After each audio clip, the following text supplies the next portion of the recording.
we see it all the time. Don't know where our future would be if he's not here. How do we stay strong? Only we can save us from us. Oh, yeah. Think about change. Show our people love. Oh, yeah. My people, hold your head up. My people, don't take it back. My people, rise. My people, rise. My people, we'll march side by side. We're doing all right. My people, my people, I'm Tavis, Smiley. This is KBLA Talk 1580. Our phone number 1-800-920-1580, 1-800-920-1580. Glad to have you with us in this hour. Intelligence isn't enough. Intelligence is not enough. A black professional's guide to thriving in the workplace. Carice Anderson, a leading director in leadership and manager development for major companies like Google, J.P. Morgan Chase, Bloomberg, and others, joins us right now for a conversation about why black professionals cannot rely on their education and intellect alone to be successful in the workplace. Carice Anderson, how are you today? I'm doing well. Thank you so much, Tavis, for having me. I'm excited about the conversation. I'm excited as well. I'm glad to have you on. Thank you for the time, and I'm glad we got an hour to unpack some stuff here because there's a lot to talk about.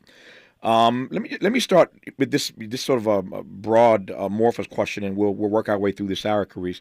And I guess the ultimate question is, and again, I'm not naive in asking this, but what is it about our journey in the workspace that makes it so much more difficult for us than for others? I think there are a couple of things, right? I mean, and this is part of the reason that, I even wrote my book. I mean, if I think about my own life, my grandfather worked in a steel mill for 41 years, right? Mm-hmm. I was the first person in my family to work in a corporate, to even major in business. And so I had no network, and I had no one that I could lean on to help me understand the space that I was stepping into.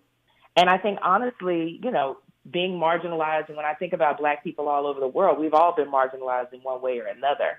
And we have not had the access. We haven't had the exposure. We haven't had the opportunity to be fourth and fifth generation corporate employees. And so a lot of the challenges that I think that we face are because we just haven't had the opportunity and the exposure. We have the intellectual horsepower. We have the degrees with the right majors from the right schools, but we just haven't had the exposure. And I think that's really what it boils down to. When you say intellectual horsepower, and I'm glad you said it, my mind went immediately to the edict, the advice from my grandparents. I'm sure the same advice you got from your black grandparents, and every black person I know has heard this from somebody in their family, that you have to get an education. You got to get that schooling, boy, get that schooling, get that education. We are told that that education for us is the great equalizer, and I'm always struck by the fact that we're told that by parents and by grandparents and great-grandparents who did not have the luxury, oftentimes, of being educated at the best schools in this country, any school for that matter. I think of my grandmother, Big Mama, who didn't have a chance to really be educated. And yet nobody drove me harder to do better in school than Big Mama. So even those ancestors who haven't had access to education have taught all the rest of us and told the rest of us that, again, that education is the great equalizer. And here you come telling me that intelligence is not enough. And you're right. I think, but that is the thing about being marginalized, Tavis. You're on the outside looking in. Mm-hmm. And so you're on the outside looking in and trying to understand what are the rules and what are the sort of keys to success. And you're having to make those things up because we're not on the inside, right? Mm-hmm. And I think your grandmother, my parents, grandparents, the exact same way. I think they were telling us what they thought, right? But I think there was a limited understanding of these worlds, right? And I think, I'm not saying that getting degrees isn't important. I just think it's not sufficient. Mm-hmm. It is not the be-all, end-all that I think a lot of us thought that it was, and I definitely thought it was as well. I thought, shoot, I've got this one piece of paper, and then I went and got a really much more expensive piece of paper. And I thought, oh, I'm set for life. Like, I don't need anybody. I don't need anything. Mm-hmm. I just need my brain and these pieces of paper. But, I soon realized once I got into these high-performing, highly competitive environments that it's not enough. Mm. You need people to invest in you, and they're only going to do that if they know, like, and trust you. Mm. And the other thing I realized is a lot of the most important decisions about my career, I won't even be in the room when those decisions are made. And so I need the people in those rooms to know, like, and trust me so that they will want to advocate for me and put their own political and social capital on the line for me. And they'll provide cover for me, for opportunities. And they'll say, Carice deserves that bonus, that raise, that promotion, that step-up opportunity. And if we don't have those relationships, those people are not going to want to do that for us. And so I think that is, honestly, I think that's the biggest missing component for Black folks when it comes to advancing professionally in these corporates. You see now why I'm delighted to have Carice Anderson for the hour. There's a lot to unpack in this hour, a lot to interrogate. We'll do that when we come forward with Carice Anderson. Her book is called Intelligence Isn't Enough, a Black Professional's Guide to Thriving in the Workplace. You heard her say a moment ago that smarts ain't sufficient. It's just not enough. You heard her also say that people need to know and like and trust you. Well, that ain't easy for Black folk either. If intelligence isn't enough, sometimes just being who you are and in surviving and in the skin that you in makes it difficult. Makes it a challenge sometimes to be known, to be liked, to be trusted. So again, a lot to talk about in this hour with Carice Anderson when we come forward on KBLA Talk 1580. Be sure to like and follow Tavis Smiley at The Real Tavis Smiley and get Twitter updates at Tavis Smiley. The conversation continues when we come forward. When you're young, life is full of choices. Don't let opioids like highly addictive and deadly fentanyl take away your life with just one wrong pill. Addiction is a disease that can affect anyone at any age. But there is a choice to get help for this disease. Find medically proven treatment options, including virtual, at choosemat.org. Congratulations to this week's KBLA Talk 1580 Office of the Week, LA County Department of Children and Family Services. LA County Department of Children and Family Services promotes child safety and well-being by partnering with communities to strengthen family. Congratulations, LA County DCFS. At Charmin, we heard you shouldn't talk about going to the bathroom in public, so we decided to sing about it. Roll Charmin Ultra Strong when you drop in the beat. It cleans with way less effort on your seat. Yeah, roll it, drop it, yeah, roll it, yeah, drop it. Charmin flows extra strong from the road. Your butt hella clean while you're sitting on the bowl, yeah. It's all you need for that bathroom groove. Get you in and out without nothing to prove. Charmin Ultra Strong cleans better so you can use less. Enjoy the go with Charmin.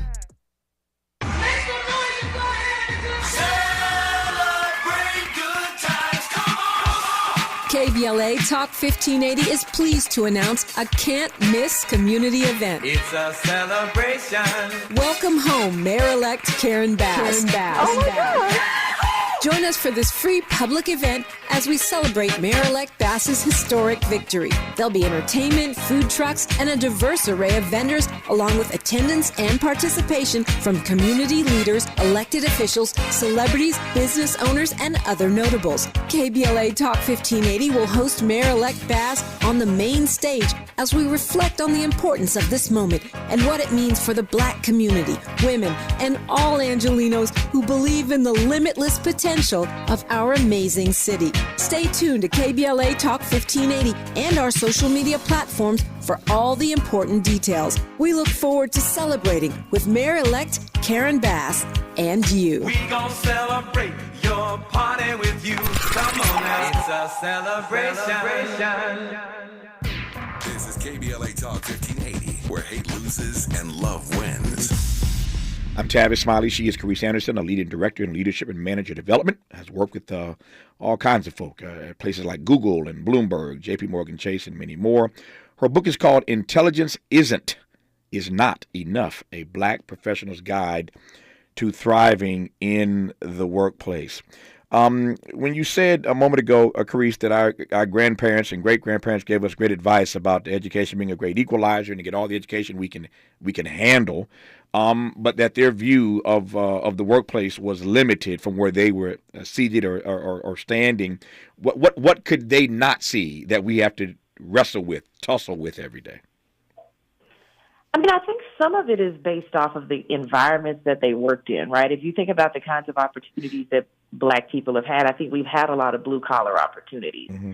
You know, if I worked at the post office, I don't see the post office as being like this highly collaborative, relationship-driven environment. You know, if you work in professional services, you work at a law firm, consulting, investment banking, private equity, these are highly relationship-driven environments that are highly collaborative. You are going back and forth, exchanging information, exchanging ideas. And I just think they weren't working in those types of spaces. Mm-hmm. And I think that's why, you know, maybe the advice that they gave us worked in those spaces, but I don't think it necessarily works in the spaces that a lot of us are in right now. And I think that's why that information was kind of limited, you know. And look, I think it got us to a certain point. We needed those pieces of paper, right? But I think the goalpost definitely shifts once you get inside. Mm-hmm. There are three major corporate muscle groups that you unpack in this text. Three major corporate muscle groups, again, that you delve into in the book: knowing yourself, knowing others, knowing your environment. We will come to those three in just a moment, take them one at a time, just in terms of teeing up where we're going in this hour.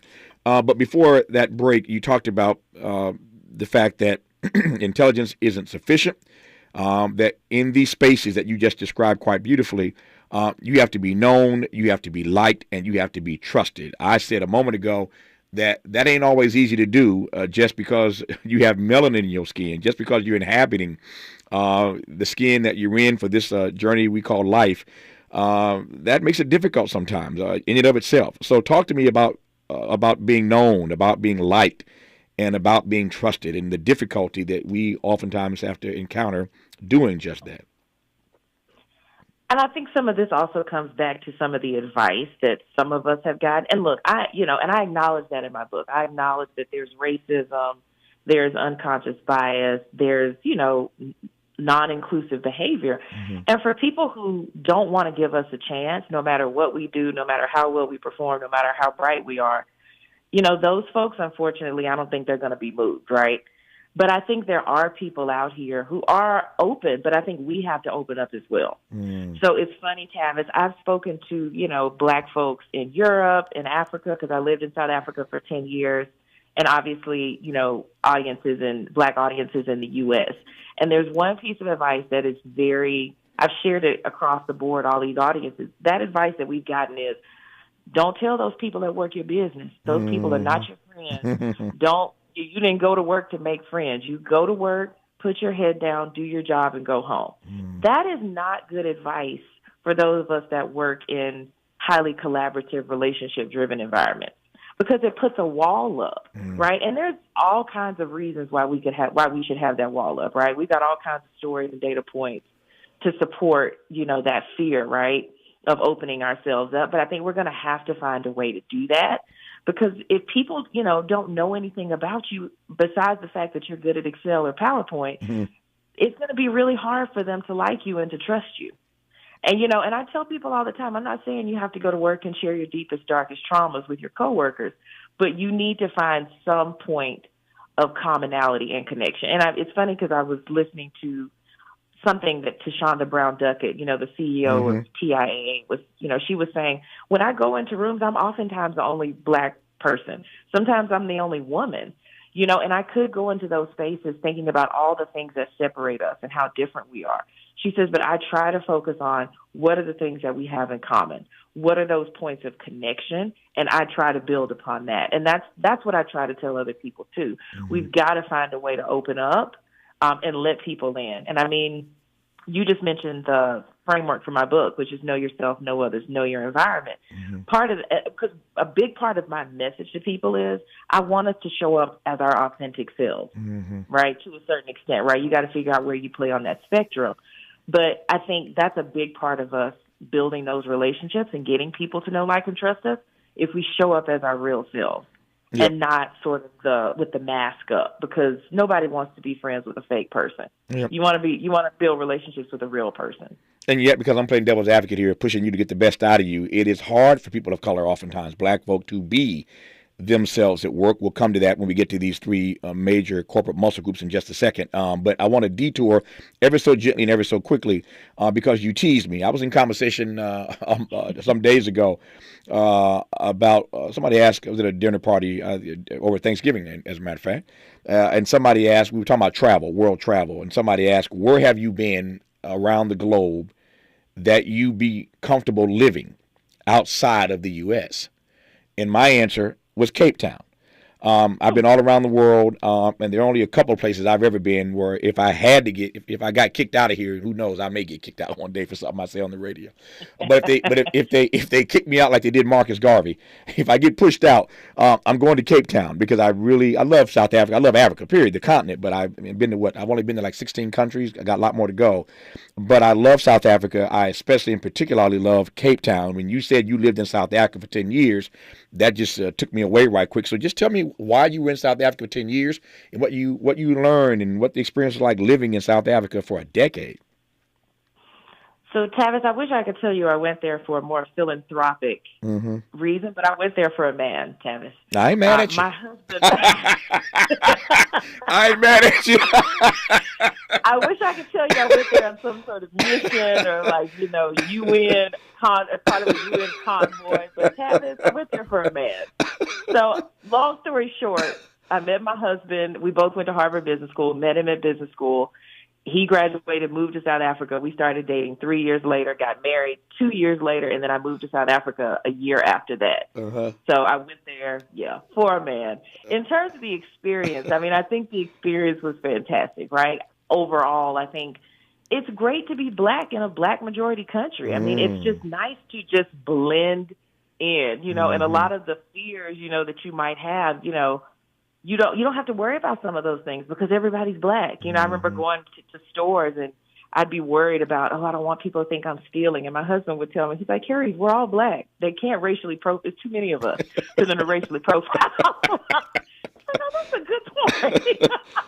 So I think it's great. I think it's also really wonderful to just see the origin of black culture for South Africans, right? They have their own traditions, their own language, their own, homesteads, and they can go back generations and generations of their family. I think it's super beautiful. I think, and South Africa, like you said, beautiful country, beautiful landscape. I think there's a lot of opportunity there, but I think there's a lot of challenges, in terms of the government and the economy. But, I still have a lot of hope for South Africa. My husband and I actually talk about semi-retiring there because you can get a lot of help. It's just an easier, softer life in many ways because of that help that you can get. Yeah, I wonder if I can ask you right quick, and we'll move on to your back to these major corporate muscle groups, knowing yourself, knowing others, and knowing your environment. I wonder if you could tell me, one or two things right quick that you have held on to, one or two takeaways as an African American living on the continent. That you still revel in, that you still celebrate, that you hold on to from the experience of having lived in the motherland? I would say two things. I think the first thing is this concept of Ubuntu, which is I am because we are. In South Africa, I don't care who it is. If it's a customer service rep or the checkout girl at the grocery store, you need to greet people, as humans, before you think about who they are in terms of a service provider. That, for me, is just a really beautiful concept because I think we need to do more of that in the world, is just acknowledging each other's humanity. And I would just say the second thing is, I didn't go to an HBCU for undergrad or graduate school, but I feel like living in South Africa was my HBCU. It just gives you a certain level of confidence, when you are surrounded by people that look like you. And that's something that, I think I've brought back to, my experience of living in the U.S. Two great answers, and thank you for indulging me on that. As I said, you teased me by saying you lived there for a decade, and I love the country so much that I wanted to sort of interrogate and probe what you took away from living there for a decade, and I thank you again for taking those questions. Now back to your book, Intelligence Isn't Enough, a Black Professional's Guide to Thriving in the Workplace, and we're talking about here in this country, of course.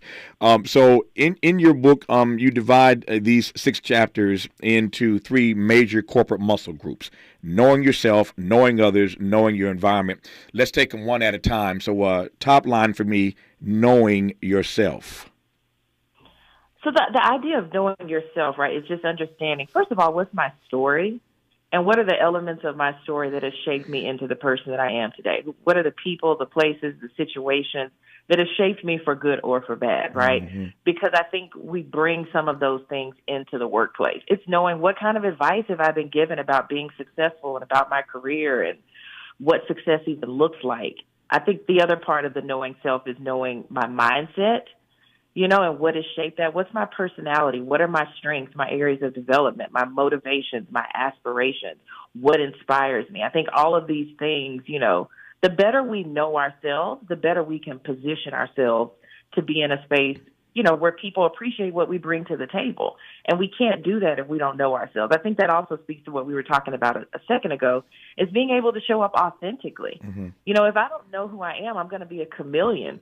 I'm going to shift and change myself depending on who I'm with, as opposed to, no, this is who I truly am, and trying to show up, I call it the continuum of authenticity, right? So figuring out, where do you play on that authenticity spectrum, so that if your family came to work and saw you at work, they would still recognize you, and vice versa. Mm. So that's the knowing self part. The knowing others part is really understanding what is important to other people. How do I get along with people who are different than me? Because, we love to run around here talking about diversity, mm-hmm. but we never talk about how difficult it is to work with people who are different than you. And I'm not even just talking about from a physical standpoint, I mean from a values, work ethic, belief standpoint. How do you get along with people who are different than you? How do you put yourself in the shoes of other people, whether it's your manager, your peers, your teammates, people who report to you, really trying to, because nobody teaches you conflict resolution skills either. You get in these situations, mm-hmm. you don't know how to resolve them, because, and if you think about it, you have brothers and sisters that you share DNA with that you don't get along with. So, of course, you're going to go to work and find people that you don't get along with. Mm-hmm. And I think just knowing how to work with people who are different than you and build relationships. The knowing the environment is just understanding, what does this organization do? What is important to them? Who are their customers? How do they make their money? What is the culture of this organization? Because I honestly believe if you're missing one of these 3 elements, whether it's know yourself, know others, and know your environment, you're not going to be able to show up in the best way. Right? If you don't know yourself, people are not going to know who the real you is. You're not even going to know who that is, right? Mm-hmm. If you don't understand other people, you can't get along with them. You can't, you need to know what's keeping other people up at night and what their aspirations are and how what you're doing connects to what they're doing. And then the knowing the environment, if you don't understand that environment, you're not going to be able to show up in a way that works in that space, because you have to do that, right? And I know, a lot of people might be saying, Carrie, why is all the onus on Black folks? And I'm like, look, at the end of the day, organizations need to change for sure. But at the same time, I have a mortgage and I have a car payment. I need to make this job work. Mm-hmm. And so I need to figure out what is it that I need to be doing so that I can show up in a way that works for not only myself, but also works for other people and works for this environment. As you suspect, likely, I have questions in all 3 categories. Let me just jump right fast. I'll start with knowing your environment. What advice do you offer to people when they are in a particular organizational structure and the culture that they are operating inside of doesn't really match their worldview? You follow me? Yeah. So I tell people 2 things. I say, well, first of all, examine what is your worldview. Like, what is your, because I feel like culture is a lens. Mm-hmm. And even, like I was saying a second ago about living in South Africa, I grew up in America where, you could speak, you could not speak. It's not that big of a deal. But in South Africa, it's a big deal.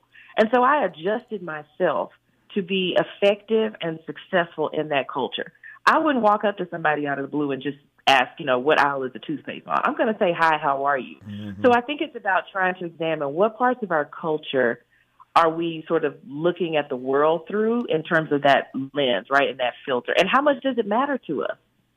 You know what I mean? Maybe this is the way I was raised, but is this something I strongly believe in? Is it a boundary versus a comfort zone? Mm-hmm. And so for me, I think figuring out what are my boundary areas, these are things I'm not willing to shift on. I don't care who it is, where it is, what the job is. Right. But then everything else, I should be a little bit more flexible on because I want to have impact and I want to be effective. I think the other thing I tell people is, look, if you do that self-examination and you still feel like this organization is pushing you past where you're comfortable, then you might need to think about putting that exit strategy together. I'm not saying you have to quit your job tomorrow, but you might say to yourself, I need to start floating my CV around, talking to my network, because this is not the right place for me, and that's okay. We'll come back to that when we come forward after News, Traffic, and Sports, talking about why intelligence isn't enough. A Black Professional's Guide to Thriving in the Workplace with Carice Anderson on KBLA Talk 1580. We don't try to be all things to all people. We just remain true to who we are. You're listening to KBLA Talk 1580. I'm Doug Davis, and here's the latest from the Black Information Network. Early in-person voting is now underway today across the state of Georgia. Democratic incumbent Raphael Warnock and his Republican challenger Herschel Walker are squaring off in the Senate race, which will be decided December 6th. So far, more women than men are showing up at the polls, and black voter turnout is huge. Tyler Perry is sealing a 4-movie deal with Amazon Studios. Variety reports he'll direct, write, and produce the films for release on Prime Video. Amazon Studios head said that her team is excited to come together with one of the most prolific creators of our time. Consumers spent a record $9.1 billion for online shopping during Black Friday. Adobe noted many shoppers are taking advantage of flexible payment plans as they cope with high prices and inflation. Overall, online sales were up more than 2% compared to the day after Thanksgiving last year. And that is the latest. I'm Doug Davis from the Black Information Network and BINnews.com. An accident wrapping up in Rosemead on the 10 westbound at Walnut Grove that is moving off to the right shoulder. On the 105 eastbound at the 405 South connector, we had a disabled vehicle that is cleared, and a trash can and some pillows in the roadway 134 eastbound at Victory Boulevard. A disabled vehicle mid-city area 10 west at La Brea, blocking the left lane was slowing from Crenshaw Boulevard. Don't let a traffic accident ruin your day. Call 1-800-INFO-FIX to find the nearest Fix Auto location. Their highly trained and certified technicians will have you back on the road in no time. You have a choice on who fixes your vehicle. Tell your insurance agent you want to go to Fix Auto. This is the KBLA Sports Minute with Ray Richardson. The Lakers are back in action tonight at home against the Indiana Pacers. Things are looking up for the Lakers. They're 5-1 in the last 6 games. The Lakers hope to have Anthony Davis back. He missed Friday's game in San Antonio with a calf contusion. In his last 5 games, he's averaging 33.4 points, 17.6 rebounds, 2.6 blocked shots, and shooting an impressive 64%. USC, ranked 4th in the country, will play Utah Friday in Las Vegas for the Pac-12 championship. Utah was the only team to beat the Trojans this season. The Trojans have a very good chance of qualifying for one of the 4 spots in the college football playoffs if they can win the rematch. No debates, no speculation, just the info you need. That's your KBLA Sports Minute. I'm Ray Richardson. This sports report was brought to you by MVP Accident Attorneys. When it comes to your settlement, we're a slam dunk. Call 833-MVP-WINS or check their website at themvp.com for a free case review. When you're the victim of a car accident, hiring the right law firm can be the difference between a rewarding settlement and striking out. Call the pros at MVP Accident Attorneys at 833-MVP-WINS for your free consultation. Call on me, your MVP. Sanctuary of Hope invites you to come out, support Homeless Youth Awareness Month at a candlelight, interfaith prayer, and youth voice reflections, Tuesday, November 29th, 6 p.m. to 8 p.m. For more info, visit thesoh.org. Did you know a housing crisis puts young people at huge risk of more violence and trauma? And right now, young people and their children need support more than ever. Prevention services such as financial assistance, education, employment support, and mental health well-being are main drivers of impact. Contact thesoh.org for more information. Did you know an estimated 4.2 million youth and young adults experience homelessness, of which 700,000 are unaccompanied minors? The pathway to functional zero is prevention. More info at thesoh.org. Again, thesoh.org. Leaving things half done? Not a good option. Like a half-baked peach cobbler. A gummy crust? I don't think so. A half-done hairdo. All done. Shouldn't the curls be on both sides? Or a half of a domino. Bam! Big six! But where's the other half? Don't go halfway, especially with your immunity to COVID-19. Keep everyone safer this season by staying up to date with your vaccines and boosters. Visit myturn.ca.gov to find one near you. Brought to you by the California Department of Public Health. Health is Wealth and Medicare and Covered California's open enrollment for medical insurance is here. RHJ Insurance Agency can help you find affordable rates and the plan that's just right for you and your family. Call 562-204-6120 for your free quote. Don't leave your health to chance. Open enrollment is here and affordable coverage is just a phone call away. Call 562-204-6120 for your free quote and get the coverage you need. Go to www.rhjins.com. The pen mightier than the sword. They say the pen is mightier than the sword. At KBLA Talk 1580, we not only have a lot to talk about, we have a lot to write about. Politics, relationships, business, empowerment, and culture. The all-star roster at KBLA Talk 1580 has you covered. That's what it's all about. Be sure to follow us on all our socials for our latest book releases, op-eds, essays, and commentaries from our hosts. And, of course, download the KBLA 1580 app as we strive to remain your most trusted, credible, and reliable source for the issues you care about. This is unapologetically progressive. KBLA Talk 1580. What up, baby? Find a righteous rage and don't be afraid to say what you see. We're KBLA Talk 1580. I'm Tavis, Smiley. She's Carice Anderson. We're continuing our conversation now about her book, Intelligence Isn't Enough, A Black Professional's Guide to Thriving in the Workplace. The book, 6 chapters divided up into 3 major corporate muscle group sections, knowing yourself, knowing others, knowing your environment. Before news, traffic, and sports, I was asking Carice about this notion of what you do when your worldview doesn't really fit or match the culture in which you are operating, and she sort of addressed that. I want to move now to the other 2 issues that we started to tackle, knowing others and knowing yourself. Let me start with knowing yourself. This is fascinating for me because I've been around a lot of people in my life and run a number of organizations in the broadcast business, TV, radio, and now this station here.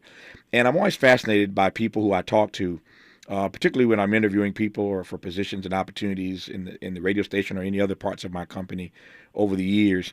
And they really don't seem to know their own story. You're asking them questions, you're giving them an opportunity, Carice, and they really can't give you their own story. I'm thinking of George Fraser, the great networker who was on our program some months ago. And George is really good at this. George says if you can't tell people your story in 90 seconds to 2 minutes, you got a problem. You got to work on that. Because when you meet people, you don't have all day. They ain't got hours to listen to your whole life story. You got to be able, in a couple of minutes, to give them who you are. This is who I am. This is what I'm attempting to do. This is why I'd be great for your organization. What is the story that you're trying to tell? And you got to get that down to a science, so to speak. That's George Fraser's advice. But I find so often in talking to people that even when you give them an opportunity, they really can't tell you who they are. They don't know themselves. How can that be so difficult? I think it's difficult because it sounds very amorphous, right? It's like, know myself. Like, I'm with me every day. Like, I think people don't understand, like, how do I go about actually doing that? And that's one of the things, in the talks that I give to corporates is I tell people, go home and just bullet point your life story. It does not, you don't have to write the great American novel, right? But just bullet point the really important people, places, situations, and think about how those people, places, and situations have shaped you into who you are today. What are your values? What are your beliefs? What is your personality? And I mean, if you want to take more of a formal approach, I tell people 2 ways. I think you can take personality assessments. I can name a few: MBTI, StrengthsFinder. These are assessments that you can take that give you a sense of the things that you're really good at and kind of your personality, right? I don't think they're a total picture of who you are, but they give you a bit of a window. Then I think you can ask people in your life, like, what words come to mind when somebody says my name, or what are the things that you think I'm really good at versus the things you think I need to work on? So I think, what are the things that trigger you? What are sort of some of your unhealed traumas? I think because we bring all of those things to work. And I share a story in my book about a girl that I was coaching who was really struggling to ask for help. And once I asked her a bunch of questions and we kind of got down to the root of it, it was because she had grown up with a single mom. Her father died when she was young, and her mom had to work a tremendous amount to keep food on the table. And so she and her sisters just didn't get an opportunity to ask for help. They had to just learn how to do things on their own. And I think she felt like she was a burden if she asked for help. And she brought that attitude into work. And it was hurting her at work because she needed to ask for help in order to learn how to do things in the way that company does them.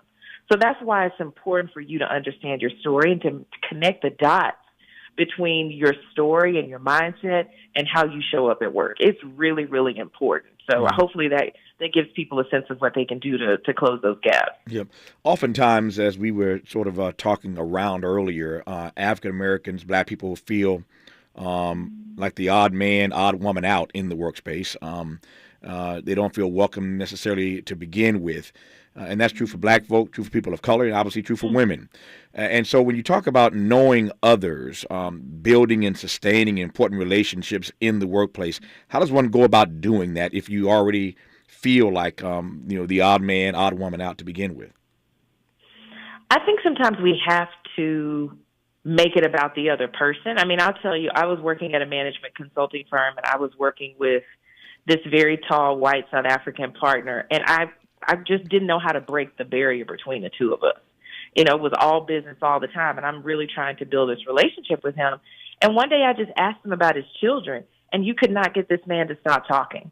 You know what I mean? And so I think if we can sometimes make it a little bit about the other person and hope that they'll reciprocate and start to ask us about ourselves, and it can become more of this back and forth. I mean, that's one of the ways is, I think, asking people about what is important to them and, what their aspirations are and what they're working on, and hoping that they will reciprocate. That's my number one way to kind of make that connection with people. Mm-hmm. There is this notion that I'm sure you've talked about many, many times in your career working with people at places like Google and Bloomberg and Chase and others.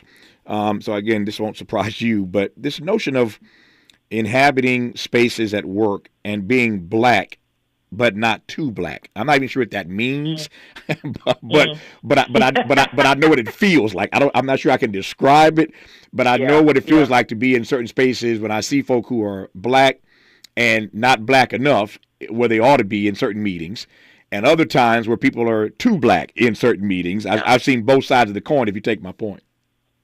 Yeah. We have to learn how to read the room. And I think, honestly, we're naturally, we've been doing that our whole lives, right? Mm-hmm. We don't just walk into spaces and show up. I think we're constantly sort of gauging, okay, how do folks feel about Black folks? Let me try to modify myself, right? And for me, it boils down to, I want to be effective. I want to have impact. I don't want my politics or, these sort of comfort zone areas in my life to get in the way of me being effective and having impact. And that's why I mentioned earlier this concept that I coined in my book called the continuum of authenticity. Mm-hmm. So if we say that level 10 is Carice, I'm with my family and friends in Alabama, that's where I grew up. I probably got a deep Southern accent. Some folks couldn't even understand it, right? Mm-hmm. My husband, who's from New York, can't understand it sometimes, and he's Black. But I'm sarcastic, I'm loud, I'm cracking jokes. Am I necessarily going to go to work and be Carice on 10? No, I'm probably going to be Carice on like 7 or 8. I'm still going to be laughing. I'm still going to be cracking jokes, but I'm going to be a little bit toned down because I don't think people can handle all of that. And it's a distraction for folks for me to be Carice on 10. And I don't mind modifying myself a little bit, right? And it's kind of what I was saying earlier. If my family came to work, they would still recognize me. If my colleagues came to my parents' house and saw me with my family and friends and my husband, they would still recognize me. I might be a little more Southern, a little louder, but it's not like I'm two different people. Mm-hmm. And I think we just have to figure out, based on the audience, the context, and the message, where we need to play on that spectrum in order to be effective and to have impact. And look, there might be people listening that are saying, Carice, I don't care what the situation is. I'm not going below a level 9. And I'm like, and that's fine.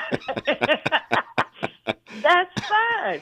But it might limit your impact and your effectiveness at work. And maybe you need to say that this place is not the place for me because I can't be my level 9 self and be effective and impactful here. So I might need to start putting that exit strategy together to go somewhere else where I can be that level 9 or that level 10. Yeah. So I think it's very much a personal decision about where we play on that spectrum and where we're willing to sort of adjust and modify in order to be, effective and have impact. You were talking, Carissa, about people recognizing you, whether you're at home or with your family or in the workspace, just trying to be your authentic self wherever you are.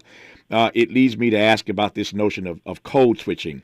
That many of us feel the pressure oftentimes to engage in, so that again we can not just read the room but survive the room. So talk to me about this notion of code switching and where you come down on that. And it's so interesting you bring this up because I don't talk about this word in my book because honestly, I think code switching has served us in the short term. I don't know if it serves us in the long term, though. So in the short term, it makes maybe white people be more comfortable with us, right? But I think we come across as inauthentic. And what I've realized is people can sense your inauthenticity, whether they say it or not. We all know when we meet somebody that's fake. You know what I mean? Somebody that's insincere. And I think, like I said before, people only want to advocate and put their necks on the line for people that they know, like, and trust. If they sense that you're being fake and you're putting on airs and you have this mask up, I don't think people will fully want to put their necks on the line for us because they're like, you don't even show up as your real self. So I think it's better if we can try to take baby steps to show our authentic selves as opposed to trying to be these two different people, because I think, first of all, we come across as inauthentic, and I don't think we're going to build relationships that are long-lasting that way. And also, it takes too much energy, and it's not sustainable. At one point, you're going to break through all that, or you're going to get tired of being that sort of that corporate version of yourself, and then people are going to look at you like, well, who have you been all this time? Who's the real you? Is it who you were before or who you are now? And so, that's why I talk to people about that continuum of authenticity to try to see, can you show small parts of yourself, depending on that audience, that message, and that context, so that you can, you can show up as yourself and build those relationships. More about why intelligence isn't enough, a Black professional's guide to thriving in the workplace with the author, Carissa Anderson, when we come forward on KBLA Talk 1580. We've got a lot to talk about. Good thing we've got 3 hours. More of Tavis Smiley when we come forward. On Saturday, December 3rd, from 10 a.m. to 2 p.m., come out and enjoy a free community health fair, co-sponsored by Pleasant Hill Baptist Church Health Ministry and the Central Neighborhood Health Foundation. The fair will be held on the church grounds at 2009 West Martin Luther King Jr. Boulevard, with free health screenings, refreshments, jumpers for the kids, a visit from Santa, entertainment with a DJ, free food giveaway for the first 100 people who attend, as well as raffles and other prizes. There will also be open enrollment, health insurance representatives present. Attendees can get free blood pressure, glucose, HIV and STD testing, a dental screening, fluoride varnish, COVID testing, vaccines and boosters. Flu shots will also be offered. Housing navigation, mental health support, and education services will be available. Don't miss this free community health fair. Tell somebody and receive the gift of preventative health services this season. See you all on Saturday, December 3rd from 10 a.m. to 2 p.m. at 2009 West Martin Luther King Jr. Boulevard in Los Angeles. KBLA Talk 1580. The thrill of victory. The thrill of victory. Thrill of victory. KBLA Talk 1580 wishes to congratulate Mayor-elect Karen Bass on her historic win as the first woman and only second African-American to serve as chief executive of the city of Los Angeles. Congratulations, Mayor-elect Bass, and welcome back to unapologetically progressive KBLA Talk 1580. Well, thank you. Thank you so much for having me on the show, and this is my very first interview, and I am proud that it's here. We are proud to have you here. What do you want to say to the listeners of KBLA Talk 1580? I want to say thank you from just, I'm just full of the love that I felt every place I went in the community. And I just want the listeners to know that I promise you I won't disappoint you. I will be accessible. I will never forget where I'm from, and understand that is my primary motivation. Congratulations, Mayor-elect Karen Bass, holding all leaders accountable to you. No matter who you voted for, no matter who you are or where you live, I will be a mayor for you. with KBLA Talk 1580. Talk 1580. Talk 1580. And we don't black down. We've got a lot to talk about. The Institute for Diversity Certification is all about the 3 Ds: dedication, determination, and discipline. Learn more about our globally recognized diversity certification program today by calling 1-800-983-6192. Again, 1-800-983-6192, or visit diversitycertification.org. As the #1 organization for certified diversity professionals and also certified diversity executive credentials, diversitycertification.org will provide an opportunity for you to demonstrate dedication to the field, determination to make progress, and more discipline to your process.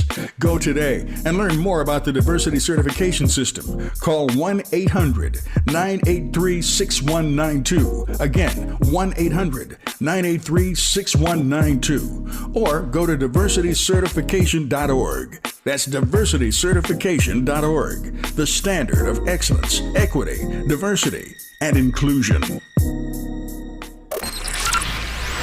Conversations that matter. You're listening to Tavis Smiley on KBLA Talk 1580. Kerry Sanderson, I want to read one of the many messages I've received during this hour that we've been talking. Let me just quote from one of our listeners. Want to push back, Tavis, against the idea that people have to like you, because that is not only false, it ignores deeply embedded structures that block opportunities for people of color, at least in academia and government. Now, it is true, even critical, that you have well-developed social skills so that people do not dislike you based on legitimate work-related factors. And it is imperative that you have sponsors. A sponsor is different, to my mind, from a mentor. Your sponsors are at the table fighting for you behind closed doors. But great care should be taken, Tavis, not to place the blame for disparate outcomes in workplace achievement among people of color on factors that are all under their control. I appreciate the framework, but nuances matter. Your thoughts? I agree to a certain extent, right? I definitely agree with the part where the person is talking about, structures, right, and systems. Mm-hmm. And that's why at the very beginning of my book, I talk about the fact that unconscious bias and racism, the sexism, and all the isms do exist, right? But I don't feel like it's Black people's responsibility to fix those. And that's why I don't talk about them in the book. Those are not structures that we put in place. Mm-hmm. The people who put them in place, they need to fix them. But while they are fixing those, we have to work on ourselves. We have to acknowledge what we bring into these environments the day we step foot into them, right? And we have to work on that. I think, this element of I don't know many humans who I feel like people are kind of binary. Either they like you or they don't. Mm-hmm. I don't know if there's like a middle ground. And so this idea that somebody doesn't have to like you, but they can't dislike you, I just don't know. I feel like most people have a feeling, especially if you're talking about being in rooms where I'm going to put my name and my neck on the line for you. Being neutral, if I have a choice between somebody that I'm neutral on and somebody that I like, I'm advocating for the person that I like. Mm-hmm. I'm not advocating for the person that I'm neutral on, right? And so I do think and I'm not saying we need to sort of kowtow and step and fetch it. And, I just think we need to try to build genuine connections with people. And that could be in a myriad of ways, right? Somebody could like me because I'm really good at my job. Hey, that's good. Somebody else might like me because we went to the same university or we share common interests. I think you just have to figure people out, especially those people who are in those decision-making positions, and figure out how you're going to make that connection with them. And I think, people can disagree with that for sure. Nope, I receive it. Our remaining moments with Carice Anderson when we come forward on KBLA Talk 1580. Say the quiet part out loud. KBLA Talk 1580.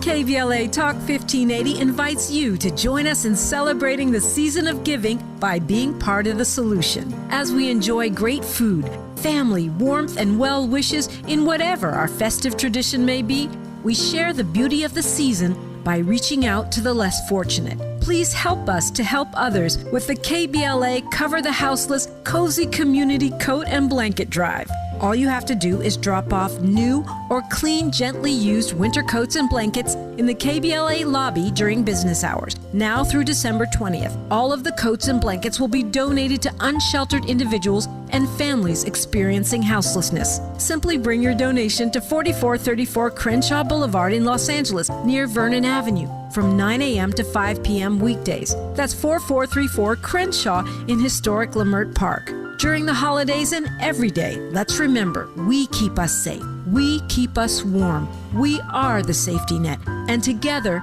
we can cover the unsheltered. Get caught up in the spirit of the season, the spirit of love. Make a difference with your friends at KBLA Talk 1580. KBLA Talk 1580. We've got a lot to talk about.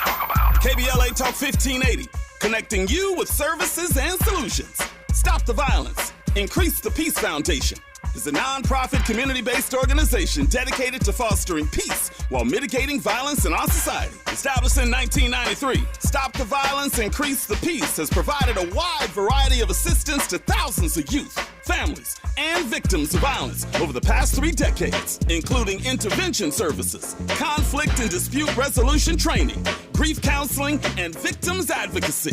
In addition, the foundation offers an array of classes focused on anger management, domestic violence, parenting, substance abuse, and more.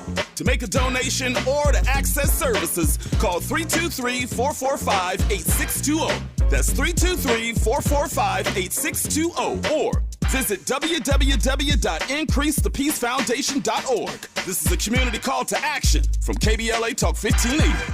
Prosperity Market, LA's mobile Black Farmers Market, invites you to support Black-owned businesses this holiday season. Prosperity Market gives you the gift of convenient, curated shopping with in-person and online markets. Starting November 25th, Prosperity Market's holiday gift sets will be available to order online, featuring snacks, goodies, self-care essentials, and produce from Black-owned businesses and farms. Place your order by December 15th for pickup or local delivery on December 17th. To shop Prosperity Market in person, visit the holiday pop-up on December 3rd at the original Farmers Market on 3rd Street near the Grove. For more information, visit prosperitymarketla.com. That's prosperitymarketla.com. And follow on Instagram at prosperity.market. That's prosperity.market.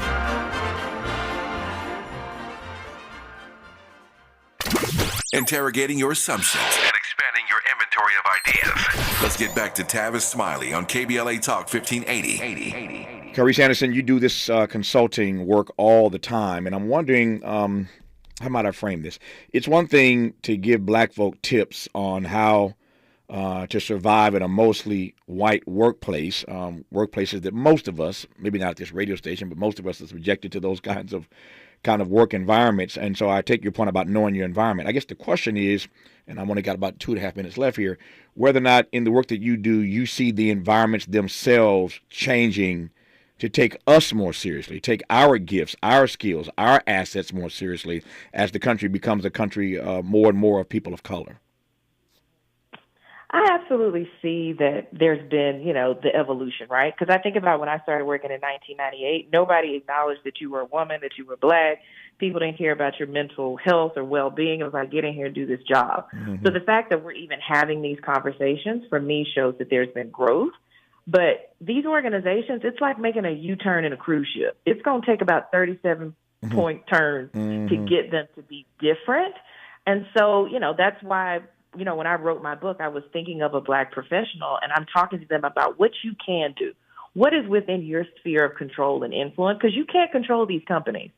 You know what I mean? And it's going to be slow going to turn them around. But while they're doing that, we work on ourselves. Yeah. And, but I do see the growth, but it is slow because a lot of these companies have been super successful doing what they've done. Yeah. And it's hard to convince people to change that formula, especially when it feels like it's not broken for a large majority of people. So that's kind of my take on it. Got about 45 seconds left in this conversation. Your book is called Intelligence Isn't Enough, A Black Professional's Guide to Thriving in the Workplace. Let me ask whether or not you think that, writ large, that Black people can, in fact, thrive in the workplace, or is it always going to be the case that just a few of us sort of eke through and get in the executive suites? I think we can. I honestly think we can. I think as long as those of us that have been able to sort of break through are reaching back. And that's the whole reason I wrote my book, right? I don't want young people and mid-career professionals to make the same mistakes I made in 1998. I want you to make new mistakes. So I can save you some of the pain, right? And I think that helps them start from a much higher place than I started from if they read, my book or books like it, right? To give them that leg up. So I think we can definitely get there if we kind of approach it with the right mindset.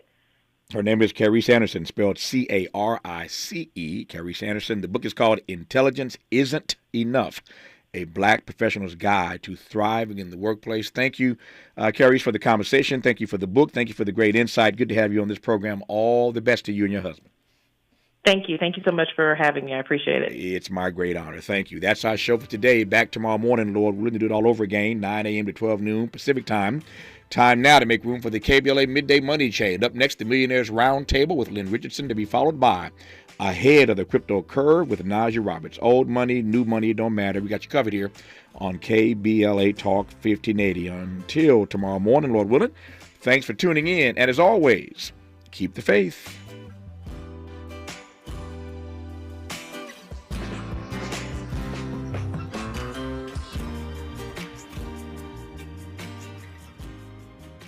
KBLA 1580 Santa Monica.